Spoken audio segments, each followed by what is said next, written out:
All right, I think we can get started.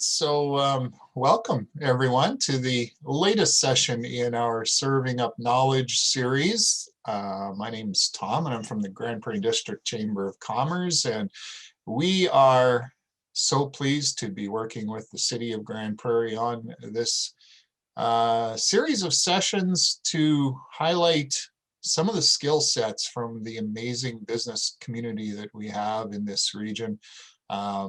We have been getting some really generous offers from businesses to offer to share what they know with other businesses and hopefully build a better community. And if there are topics that you'd be interested in finding out more about, or if you have a specific type skill set that you wouldn't mind sharing with other business people, we'd love to hear from you as well. Either drop us a line at the chamber or with Lauren at the city. Also joined by Cindy and Leah from the chamber here today. So we're always happy to hear from other people and always happy to see faces again and, and that sort of thing. We can't wait to see them in person, but this will do for now. Today we have a return visit from Jennifer Caseley. Oh my goodness, it must be Thursday. With Caseley Consulting, and Jennifer has been such a great partner for us. And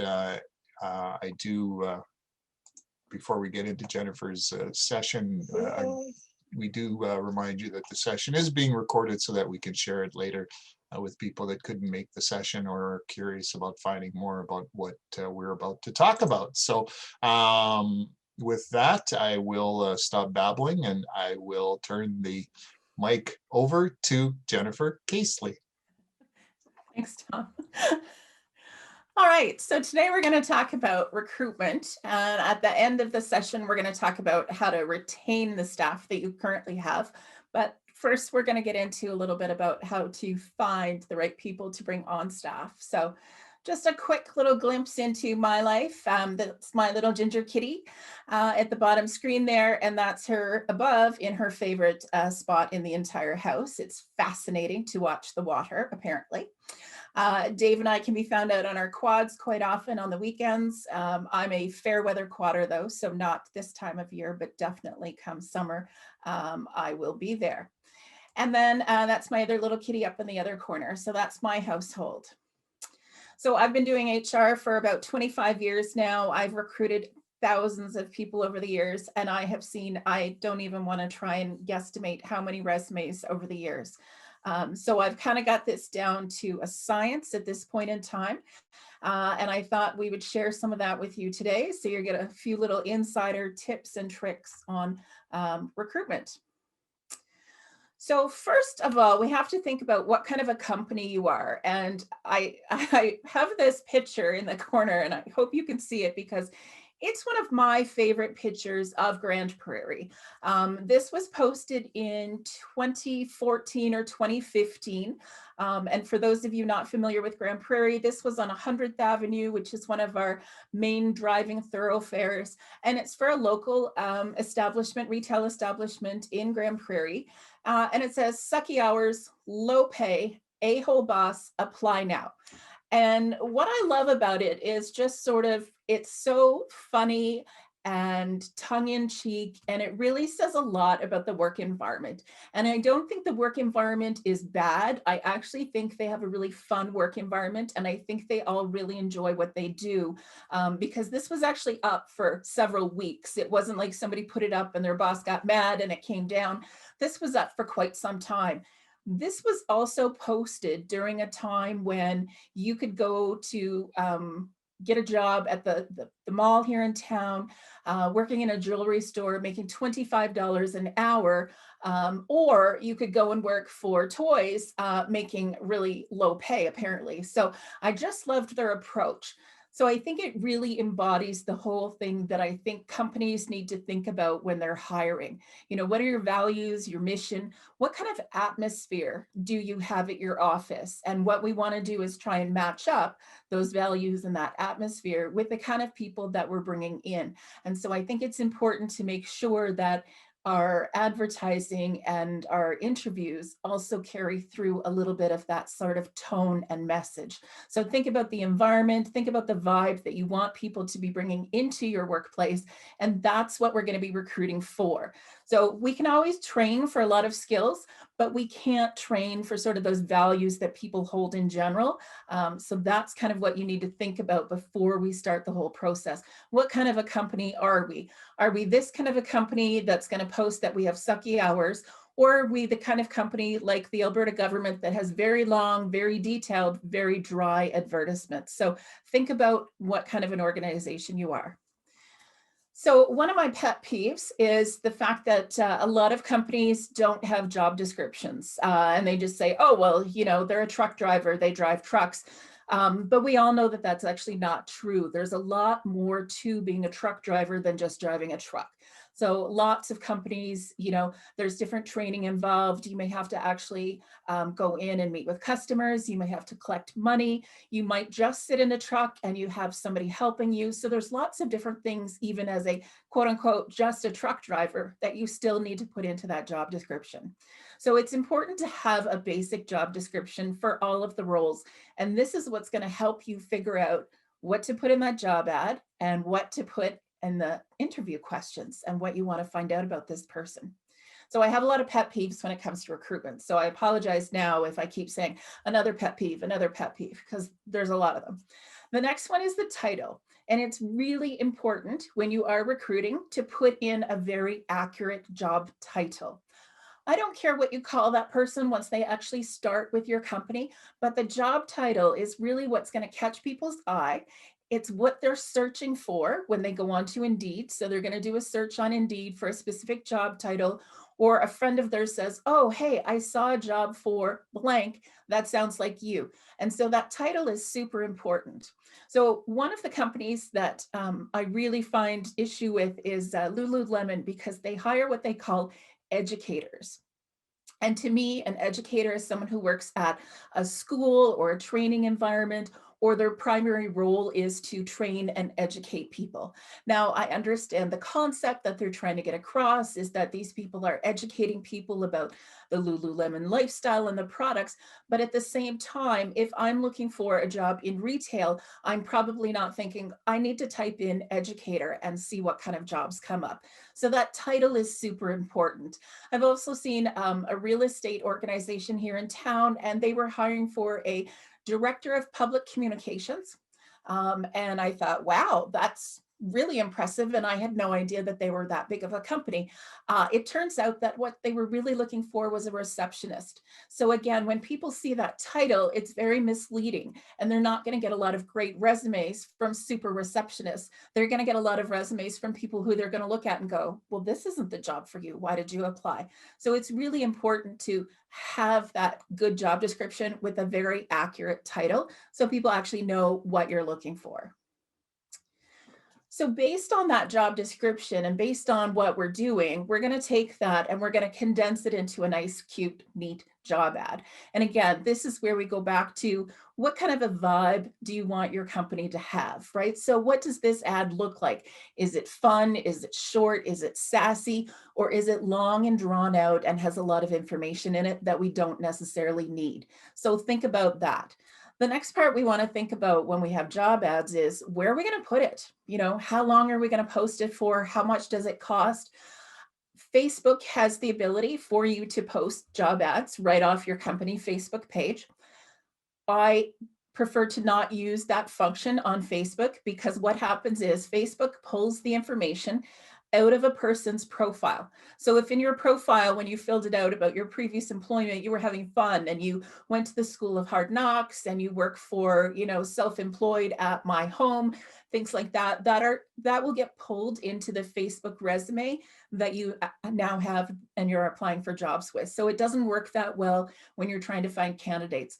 There's also no easy way in Facebook to do a good search through those resumes and to find the ones that you really want. So Facebook is great for getting the word out. Facebook is great for sending people to your website to apply for the jobs or to show up at your job fair or at your store and actually apply in person. It's not necessarily the best tool for companies to use as far as collecting the resumes.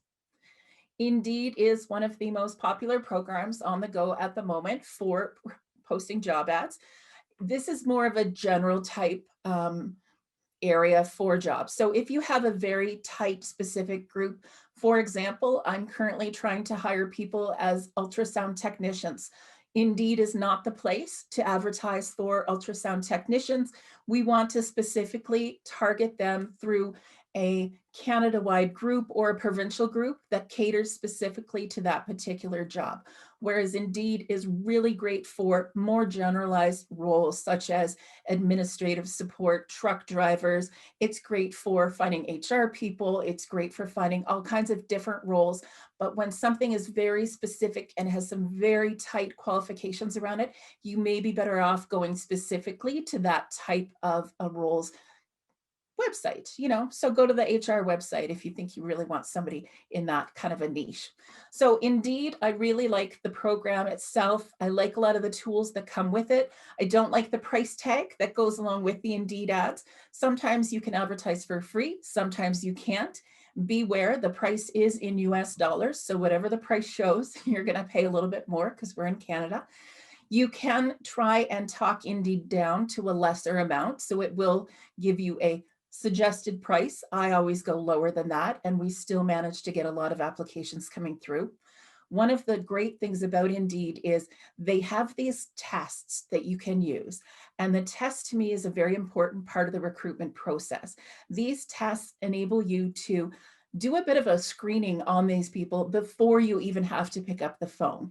And so it's very helpful for small business owners to be able to use these tests because you can do it on your own time. You can review these resumes whenever you need to, and you can go back to them at any time. So even once you've closed the competition, let's say you've hired somebody, you've closed the competition, you've moved on, and 3 weeks later you need to hire someone else, you can just reopen, or you can go back to all the other applicants that are in there and pull them out. The tests I find are fantastic. They're a little bit generic, but at the same time, very helpful. So there's a phone screen in there, and it just asks some basic questions about the job that they've applied for and what their skill set is. And I think it's super important that if you are hiring, use some of these tools that are already there. It doesn't cost more to use the tools. So I highly encourage the use of those tools. And if you have any questions about them, I'm more than happy to answer those later on. Now, screening, this can be an absolute nightmare. There are a lot of people looking for work right now and a lot of people applying for jobs. So if you are advertising a truck driver job or a job in the patch or an administrative assistant or a bookkeeper, we're looking at upwards of 150 resumes coming in for these particular jobs. And it can be a lot to go through for a business owner, because it takes a long time to go through 100+ resumes, no matter how they come in the door. So what you want to do really is, I try and say, to be very harsh. So what I've been doing with my job ads, and if you're looking for a job and you're listening to this, here's your tip on how to get in and get a job. What we've been doing with our job ads for a number of our clients is we're putting in some instructions into those ads, and we're seeing who can follow those instructions that are actually in the job advertisement. And that is helping us to actually screen people in and out of the competition. So what we've done in a number of administrative roles is we actually put a few mistakes, spelling mistakes or grammatical mistakes, into the actual ad. At the bottom of the ad, we'll say, there are 3 grammatical mistakes in this ad. Please put them in your cover letter. And then we're waiting for people to do that. So if they do, that's great. We're going to include them in the competition. They're going to move forward. And if they don't, it's an easy way of eliminating them from the screening process. So again, use the tools that are there. So that's one tool that we can use, is that request for the cover letter and for the pointing out the mistakes that we made. The other is you can get a couple of tests done through Indeed. So you can test somebody on their attention to detail or their ability to look at numbers or to see if they know what Microsoft Office program to use. And you can use that test as a way of determining whether or not, again, they follow instructions and they've taken the time to do that. So what I find is a lot of applicants don't take the time to actually do those tests. And so we automatically take them out and screen them out of the competition because they haven't followed the instructions that we've given them. Another thing that you really need to be careful of when you are screening is what frame of mind you're in. I used to do a lot of screening on Friday afternoons, and nobody ever got into a competition when I screened on a Friday afternoon because I just wanted to get home and crack open a bottle of wine and turn on the barbecue. So my frame of mind on a Friday afternoon is not as good for screening resumes as it is maybe on a Monday afternoon. So think about the mood that you're in at that particular moment and make a decision on whether or not, this is the time for you to be doing that. When we're screening, quite often we do see gaps in resumes. Now, that doesn't necessarily mean you're out of a competition if there's a gap on your resume, but it's nice if you can explain that gap on the resume, right? So people are looking for that. So if you are looking for a job, look at those gaps. And if you are looking at people to hire, and there is a couple of gaps in their resume, and they've done everything else, give them the benefit of the doubt and get in touch with them and find out maybe what the gap is. Maybe they forgot, maybe they got the dates wrong. Let's see what else we can find out from them. What I'm also looking for in the screening process is what the resume doesn't say. So have they highlighted that they have the skills? And if they haven't talked about any of the skills that I'm looking for or any of the programs, then that resume is probably going to get screened out as well. So what we want to do in the screening is we want to make our pile as small as possible. So I get brutal. I'm looking for any reason to screen people out. And then once I've completed it, I'll actually go back again the next day or the day after, and I'll screen again who I've got to try and keep narrowing down that list, because I don't want to have to call 100 people and do a phone screen, but I don't mind calling 10 people and doing a phone screen. So if you've got that huge number, if you follow the screening tips, then that will get you through a little bit faster. So once we've gone through that process and we've got our 10 resumes that we're interested in, we still don't want to actually do any in-person interviews at this point because 10 is still way too many to pick from. So what we want to do is we want to pick up the phone, whether it's an old-fashioned phone that we actually pick up or you pick up your cell phone. Pick it up, talk to the people, but have your questions ready ahead of time. Ask the same questions to every single person and take notes. And the important part is the same questions and the taking notes. If you ever end up having to justify a hiring through employment standards or through human rights, it's very important that everybody goes through the same process. So you want to make sure everybody gets asked the same questions. You've got your notes to prove what they said or didn't say, and you can go back and look at your notes if you need to. So basically anybody can do a phone screen for you if they know what the job is and they know how to ask a question, because all they're doing is taking notes during that phone screen, and then they're going to type them up nicely for you, hopefully, and they're going to pass them on to you so that you can take a look and see if this is the person that you want to bring in for an in-person. So hopefully by the end of the phone screen, we've found 4 or 5 people that we would like to do what we're going to call an in-person interview. And in today's world, in-person means either on Zoom, like we are today, or actually in an office or in the environment face-to-face. It doesn't matter which way you do it. What I have been recommending to a number of my clients is we start with a shorter Zoom interview, find 2, maybe 3 people that you like out of those Zoom interviews, and then bring them in for an in-person interview. Because 2 interviews is better than 1 interview. And I'll say it again, 2 is better than 1. And the reason I say that is, again, it depends on your day, it depends on your mood, it depends on what's going on. And so sometimes everything is great that day, right? It was roll up the rim day and you won a free coffee on your way to work and you got every green light and things are going great. And the first person you interview, you're like, yeah, they knocked it out of the park.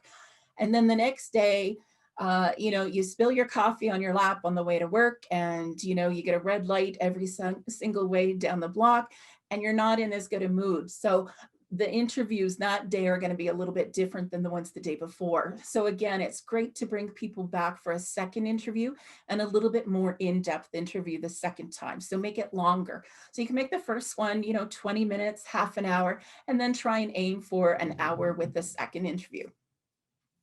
It is super important to ask good questions. Please do not ask somebody what kind of tree they want to be. Please do not ask them, if they could be an animal, what kind of animal they would be. Those questions are not telling you anything about this person's ability to do the job. So what you want to do is go back to that job description, and using that job description, we're going to create good questions. So the best kind of questions are the ones where people have to actually explain the type of work that they do. If I was going to hire a nurse, I would ask a nurse maybe to walk me through the process for giving somebody a needle or taking blood. And so I want to know if they know all of the steps. And if they know all of the steps, there's a good chance they actually know how to do this. If I'm hiring a truck driver, tell me what the different steps are that you would go to before you actually take your truck out on the road, right? So have them walk you through a pre-trip inspection. If I'm hiring somebody to be an admin person, ask them a little bit more in depth about the types of programs and how far into some of these programs they can go.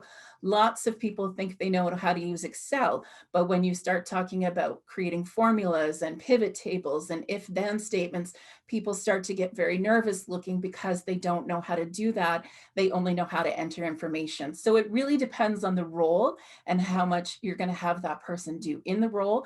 But the better the question and the more it's related to the job, the more likely you're going to get a great person hired who's actually going to be able to do the job. Another thing that I always look for at the end of the interview is, what questions do you have for us? So we always turn the table at the end of an interview and we ask the applicant, right? What questions do you have for us?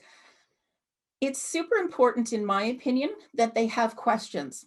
The questions to me show that they've either looked at our website or our Facebook page, or they've talked to somebody that works for us, or they're asking questions about the kind of work they're going to be doing. They're interested in learning more about it. I have never hired a truck driver for a truck driving job who didn't ask what kind of truck he was driving at some point in the interview, because it's really important to the guys that they drive specific types of trucks. Now, reluctantly, a lot of times they're like, oh, okay, fine, it's a Kenmore, but they'll still take the job. But the point is that they ask that question. So if somebody's coming to your company, you've done a 30-minute interview with them, and they have absolutely no questions, that really puts me as a recruiter off and makes me think, you're just interested in any job, not necessarily this job with my company. And so for me, it's important that they ask those questions. And there's lots of different questions that somebody could ask that would make me go, oh, yeah, this person actually did a little bit of research. And I think that's super important. When it comes to the next step, so we've done our interview processes and we found somebody that we really like and we're ready to move forward. We come to the point of referencing. Now, there's my method and then there's the regular method. So referencing is not a legal requirement. Technically, interviewing is not a legal requirement. Somebody could apply and you could just hire everybody that applied if you really want to. But the regular method of referencing is, we ask people if they could give us 3 references. We call the references. We ask some standard questions. Do they show up for work? Are they a good worker? That kind of stuff, just to get some additional information. Now, the problem that I see a lot of times with the regular method of doing references is we're not getting a lot of deep information. So we're not finding out sort of what the true aspects of that person and their ability to do the job is. So again, I like to go back to the job description. And if a client wants referencing, we're going to look back at that job description and find something on that we can ask the person who's giving us the reference about that person. So for instance, we work with Stepping Stones Daycare. We do a lot of hiring for them. And one of the questions that we ask people who've applied, we ask their references, can you tell us about a time when, there was an accident in the classroom and what that person did, how they handled it. And so we're trying to really find out about the day-to-day work that these people did from the person giving the reference. So we really want to find out. My problem with references is that sometimes people lie. They'll give you their buddy's name, they'll give you a friend from work and not a supervisor or not somebody who can legitimately give you information on how they did. So the Jennifer method, and this is my personal method, you do not have to follow this, but I don't actually do referencing as such. If I'm going to do it, I'm going to do it strictly based on the job description, but primarily for roles that I would be hiring for. So for my staff, I don't do referencing. I do good interviews. I do lots of interview questions, and then I do a test of some sort to see if they can actually do the work. And I'm going to base the hire on that. And I think part of that is that, I've seen people give bad references for no reason. I've seen people who have used friends and family for references.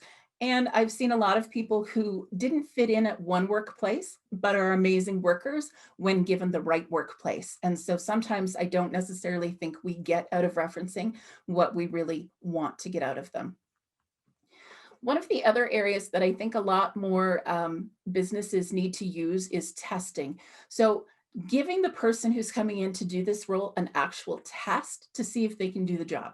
So for instance, if you're hiring a bookkeeper, why don't we give them some documents and ask them, is this correct? Is this balanced? What would you do if it's not? Have them do a little bit of work. I'm not talking about bringing them in for a day and putting them to work and not paying them. Give them a 20-minute test. Or if you're hiring somebody for their writing skills and abilities, have them provide you with a document, but not something that they've got already for you, but give them a specific question or a topic and have them write something on that and give them 24 hours to get back to you or something. Or if I'm hiring for a driver or a plumber, have them come in and actually show me some of their work, right? So I'm hiring a plumber, to work with my company. Come in and, take this apart for me, or let me see your welds that you might put on this piece. If it's a truck driver, let's do the walk around and then take them for a drive in the parking lot just to see if they can actually drive. Things like that to actually test people a little bit farther in those roles before you actually bring them on into your company. So in some cases, people may not have had any experience in that particular area.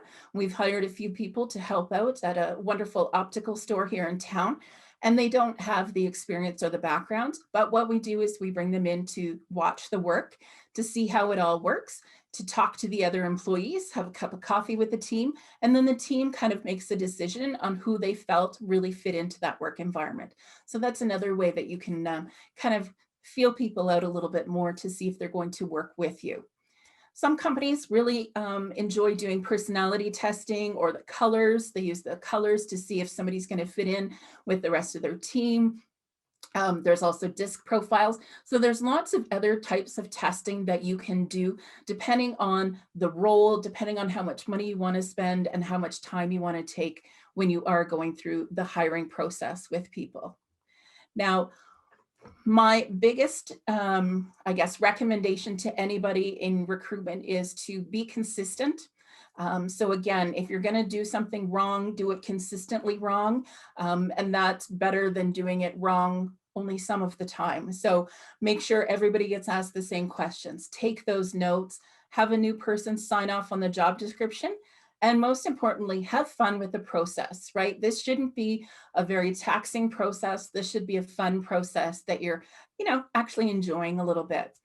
Now, some people don't put as much time and effort into the recruitment process as obviously I would like them to. But I'll tell you my reasoning behind wanting people to do a couple of different interviews and spend a little bit more time with a candidate. So if you hire somebody and they're going to be making, let's say, $50,000 a year. So this person's going to come in, you're going to, over the course of the next 12 months, give them $50,000 in cash, basically, over the course of the year, minus the amount that we send to Ottawa. And you're going to give them either face value with your clients and your customers, or you're going to put them on a piece of equipment, or they're going to be driving a vehicle for your organization. So now not only are you handing them the $50,000 cash, but now they have the ability to bring in business or destroy equipment. So add on to that another $25,000, $30,000, $50,000. If somebody's driving a truck for me, that truck's probably worth $250,000. So add that on to the cost of that person. Now, if you were going to go out and buy a new vehicle, you would probably spend more than 15 minutes doing the research for that new vehicle. And I think it's important that when you're bringing on an employee, that you do the same thing. You do as much research with this person as possible and make sure that this is the right fit for you. And you'll actually save yourself time in the long run, and you'll save the company a lot of money with the turnover that you might normally have. So something to think about when you are hiring people is to, how much is this person got the potential to bring into my organization, and how much time should I actually spend trying to find this person? Now, that said, I have done group interviews, and I highly recommend group interviews for some roles. So if you are hiring a lot of one particular role, a great way of doing that is to do a group interview. So we find all our candidates, we do our phone screening, we invite them to come in for an in-person interview. Everybody in that room has the ability to get that job. And now we're going to see how well they interact as a team. Can they create a team really quickly? And how do they interact with other people? So if you're going to have people coming in and out of your house, let's say we're hiring some cleaners. So we're hiring residential cleaners. We're bringing in 8 candidates into this room. These people are going to be, working with the rest of your team, but they're also going to have to work with each other, and they're going to have to be able to quickly introduce themselves to strangers as they go into someone's home. So the group interview setting actually puts them into that environment at the beginning, and it's a great way of hiring a lot of people and condensing the amount of time that you're doing it. So that's something that I do recommend if you are hiring a number of people for one particular role, that you think about that. So the recruitment part, I think, is, it's a difficult process sometimes. It can take a lot of time and a lot of work. But if you put the time and effort into making sure the processes are there, then it makes it a lot easier, and you're able to find great candidates down the road. So if you've done a good job in the hiring process, the retaining of your employees is super easy. It just happens naturally because we've advertised the kind of values and the kind of vibe that our office or work environment has. We've attracted those kind of people to come and apply for us. And because we had people in the interview who exude the same kind of vibe that we want to have, they've found people through that process who, again, are interested and already fit into the company with that. So it's easier to keep people who believe in what your company believes in, rather than try and convert somebody over to that. So a good hire is already based, they're already on board because you've already, looked at those values. What we do sometimes as employers is we lose people in the first couple of weeks, actually, that we bring them into a company. And we lose them not because they don't like the job, but because we've overwhelmed them, or we've sort of done a bait and switch with them. So we pretended we're all fun and easy to work with during the interview process. And then the first week, we make it seem like the worst place ever. If your work environment is the worst place ever, you should warn people in the interview that it's a little chaotic right now. This is what's going on, but we're hoping by the end of next month, things will be settled down a little bit. Honesty is really the best way to do this. So what I've found over the years, and this is 25 years of this, so I've got a lot of experience with it, is instead of bringing people in on, say, a Monday, to work, bring them in on Wednesday. On Monday, everybody thinks, oh, start of the week, they're fresh, they're ready to go. And that's true. But by Wednesday or Thursday, they're starting to sink because they're in information overload, right? There's just been so much going on. Not only do you have to remember where you're working now, you have to remember the names of all your new colleagues, you have to remember all the new processes, you're signing off on a lot of documents, you're going through the orientation process. It's a lot to take in. So if you start somebody on a Wednesday or a Thursday, you're going to get them through all that paperwork in the first couple of days. Friday, they get to sort of enjoy themselves a little bit in that role. And then they get that mental break over the weekend, so that when they start on Monday, they're ready to actually get into their role and start their job. So they're a little bit happier. If you're bringing in somebody to work in the trades, or you're bringing in a truck driver, please do not make them sit in your office for 4 or 5 days during orientation. Yes, I understand that they have to do a lot of different tickets in order to get to different job sites, or they have to have training in particular areas. but try and break it up a little bit for them. Think about the person coming in and think about the type of role that they're in. Now, if I was a truck driver, I would not want to sit in front of a computer all day because that's not what I want to do, right? I want to be behind the wheel. I want to be out in the highway. And so try and break it up a little bit. Have them come in, do some orientation that afternoon, park their truck in the shop, tell them to get in, adjust the mirrors, adjust the seat, make it theirs so they're ready to go. The next day, they're going to go out, they're going to, do a ride along with one of your experienced truck drivers, see how it goes. Then they're going to finish their paperwork that afternoon. Then the next day, maybe they're doing the driving and somebody's sitting with them. So they're still getting the orientation process that you need them to go through, but you're breaking it up a little bit between the paperwork and between actually being out in a truck or out on the job site. Sink or swim is not a retention method. And I see a lot of managers who are like, the very first day of work, excuse me, somebody comes in and they're like, here's your stuff, here's the computer, get at it, I've got a meeting and I'll see you later. And that is absolutely setting somebody up for failure. And that's not what we want to do when we're bringing somebody into our company. So, be prepared to spend some time with someone in the first few days that they're with your company. If you have a meeting, make sure they have a buddy, right? Set them up with someone else that they can go to and find out what the work is going to be. Don't leave them on their own in those first few days, because that's how you lose staff. And that's where you're going to lose them, is by saying, yep, good luck, and walking out the door. So some of the other ideas for retention that you might want to think about is the onboarding process and orientation and what that looks like. Have you ever been walked around a work site and introduced to 20 or 30 or more people at once? I don't know about you, but I'm terrible at remembering names. I'm going to remember the first one and maybe the last one, and everybody else in between is a bit of a blur. So think about that part of your onboarding and orientation process. How many people do they really need to meet in the first couple of hours that they're on the site? Think about setting up some sort of a mentorship program within your company. You might be a company of two and the boss. So there's 3 of you. You could still have a mentorship program between those 2 staff. Hey, go to him anytime you have questions in the next little bit, but I'm here for the other stuff. Compensation, of course, is always an issue, but it's not actually the biggest thing that you need to look at to retain employees. Yes, you need to provide fair compensation, but most employees nowadays are looking for some sort of work-life balance. Some people now are preferring to work from home a little bit and maybe work from the office a couple of days. And so they're willing to forego some of that compensation for a little bit of other freedoms and stuff. Think about some additional perks that you can offer to your staff. Think about what kind of a company you are. Are we a bookkeeper? Are we doing taxes? Can we do free taxes for you and your family that year? That's a nice little extra perk. What other things can we do during the year or offer to our employees that are just nice gestures and little additional perks of being there?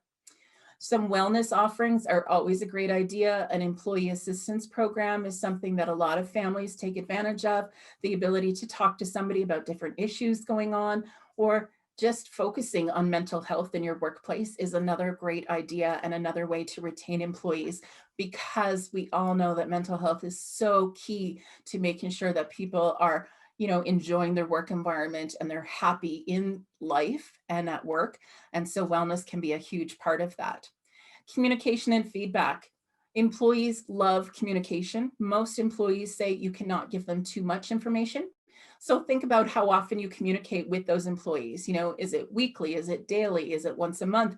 And how often do we communicate with the entire group in one room or on one Zoom meeting? Performance reviews and goal setting, super important. A lot of companies don't think it's important to do performance reviews.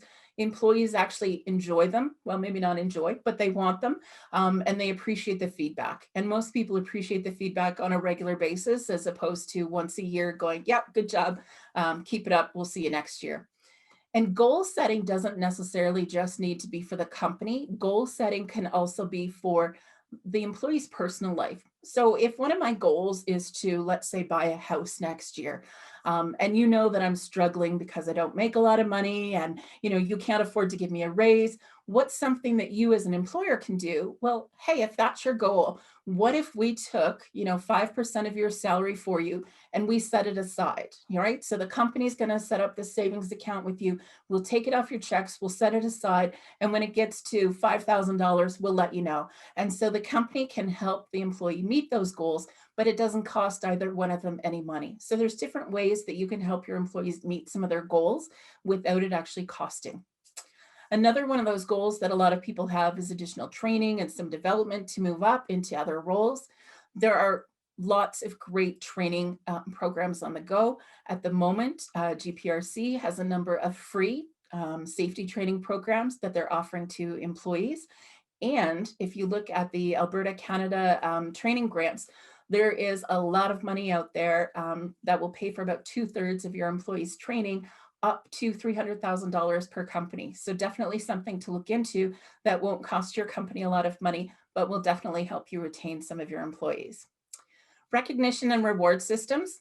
It can be as simple as having a bulletin board where you just scribble a Post-it note with a great job that somebody did for you, or someone like Tom could post his dad jokes, his bad dad jokes. And people get to see that, they get to talk, they get to laugh, and people really enjoy that kind of thing. There are very fancy reward and recognition systems that you can set up, and you can get apps for your phone and all kinds of great stuff.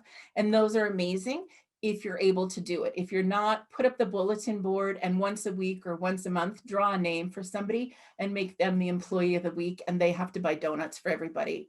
Have fun with it. As I said before, one of the other things that people are really looking for right now is that work-life balance, right? We don't want to be working 50, 60 hours a week. We want a little bit of flexibility. So think about your office, think about your clients, think about where you work. Does that employee need to be there from 8 to 4? Could it be 7 to 3? Could it be 9 to 5, 10 to 6? Think about when the employee is at their best, right? If I work better from 10 to 6 and you've got me coming in from 7 to 3, that's 3 hours of my day that I'm not productive. So if you can be a little bit flexible in that, be flexible in that. And that will help me with that work-life balance that I want. And it helps you as well. That's also part of that flexible working arrangements. That's time and location. So if I can work from home a couple of days a week, that's a nice flexible working arrangement for some people. Or if I need to go and visit a family member because they're ill, if I can take my work and do it from there instead of having to come into the office, again, a very nice flexible work arrangement. Dealing with change, how you deal with change is a great showing of how many employees you're going to retain. So companies change. That's just a fact of life. People move, people relocate, people have babies, all kinds of change happens in the workplace. The more positive you and your managers are, the more likely you are to keep those employees and to make sure that they stay with you. If they see you thriving through that change, they'll stay. And last year, employees complained, like, well, my boss didn't know what to do with COVID. That's fair, but nobody knew what to do. And so again, we need to step up sometimes as the manager or as the owner and say, all right, this is what we're going to do until we know any different. And that's how we're going to deal with that change and lead our team through that. Another great way of making sure that we keep our employees is to encourage teamwork, right? Everybody says, oh, we have a great team here. Well, how do you know you have a great team, and do they actually work together?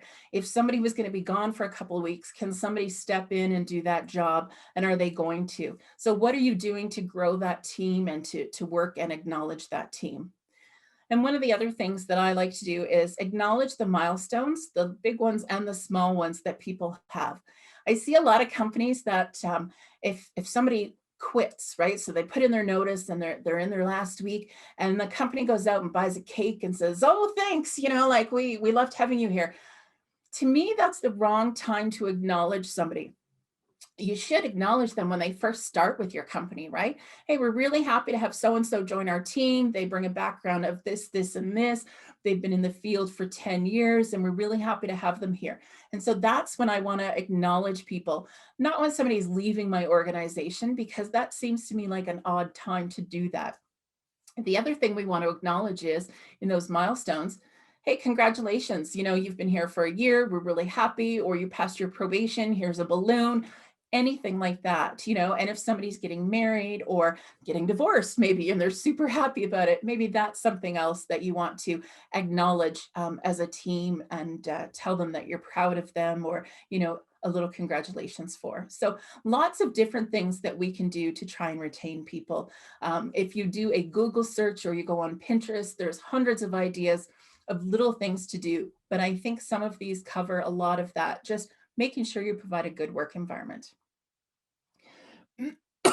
So here's my my pitch.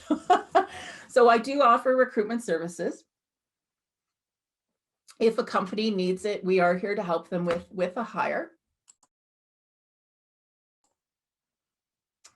Oh, excuse me.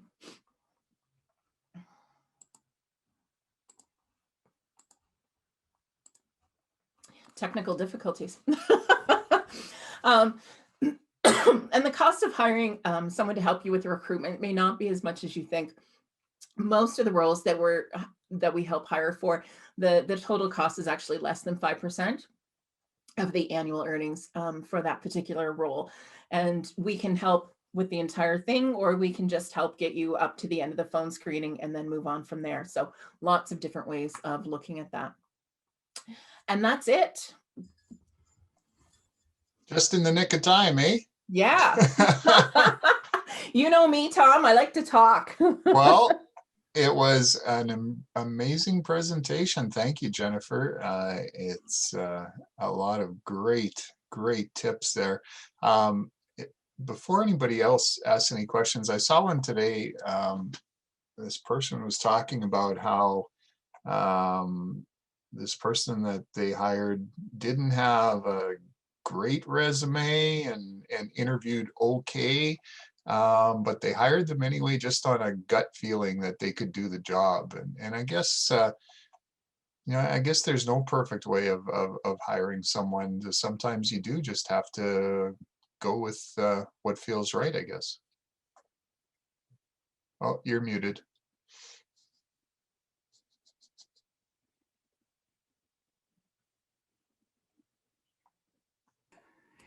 Absolutely, Tom. Sometimes it is difficult for people to look past that sometimes. But after doing this for 20 plus years, my gut tells me sometimes that, yeah, even though this person isn't saying it well, they're going to do well with this role. Yeah.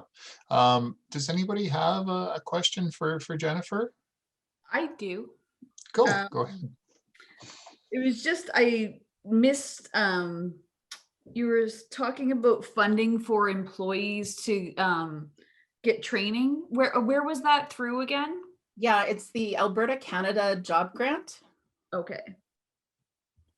And it's fantastic. You have to apply 30 days before the training actually happens. But it's a pretty simple process. And yeah, it's absolutely a fantastic program. Yeah. Jennifer, does that include if you were to take courses? Yeah, I think there's a minimum number of hours that the course needs to be. So like, I don't think it would cover like a 1 hour course or something. I think it's a 12 or a 20-hour minimum.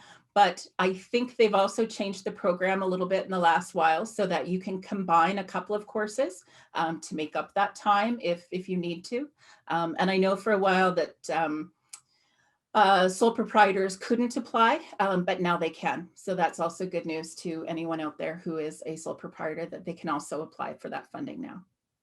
Drop the link in the chat box if you want some more information. It's on the Alberta website and our Alberta government website, and you almost have to keep checking it because like right now they made some temporary program changes effective February 18th. So as recently as that, they're trying to make some changes in the program, so to help businesses out. So good thing to keep checking if you're interested. Yeah, absolutely. And I know, I think it was Lauren had posted, or somebody from the city had posted that, there doesn't seem like there's a lot of recruitment going on right now in Grande Prairie, but actually there is quite a bit of recruitment going on. my company alone, we're helping to hire over 20 different positions right now within the city of Grand Prairie and area. So that's just ones that we have. That doesn't include anybody else who's doing that privately. So there's quite a number of jobs out there and quite a lot of recruitment going on. So. Excellent. Anyone else with a question? I got a question. Go ahead. So just recently, they've talked about what you call unconscious bias. And Jennifer, from your experience, has that been brought up when in a hiring process? Sometimes when we don't know the individual that you're interviewing, you only see the resume and you only see as what you're given. Like, is that even a concern? I think if you follow my suggestions and you create a set of questions and everybody gets compared to that set of questions and everybody gets compared to the same things, that takes a lot of that bias out. Even if we don't understand that we are being biased, people either have this or they don't. If I'm hiring a bookkeeper and I want them to have 3 years of experience, you either have it or you don't. And so if you have that checklist and everybody gets compared the same, I think that can help companies to make sure that they're not being biased in their hiring. But yeah, unfortunately, that is something that does happen is, people are like, oh no, I don't want them because they're from out of country and they don't have the right experience. And they have amazing experience and they'd be a great hire. And that's why I really like that checklist so that we're just really comparing work experience to work experience. Yeah. Good. Anyone else? We like to do from our Alberta Chambers calls, we like to do the going once, going twice, sold before we let everyone goes. Don't see any more. Terry, did you have one more? No, I saw your window light up, but if not, we will thank Jennifer. Maybe quickly once more, how do they get a hold of you if they have a question after this that pops into their head? Yeah, so you can send me an email. It's jennifer@caseleyconsulting.ca. I'm on the interweb. I'm on Facebook and I'm on Instagram. So if you find Caseley Consulting or if you do a Google search for HR in Grand Prairie, you'll find me. And I'd love to answer that question. And I see Katie did have a question to me, and I can, if you want to give me a call afterwards, Katie, I'd be happy to talk you through that and give you some suggestions. Perfect. Yeah. Perfect.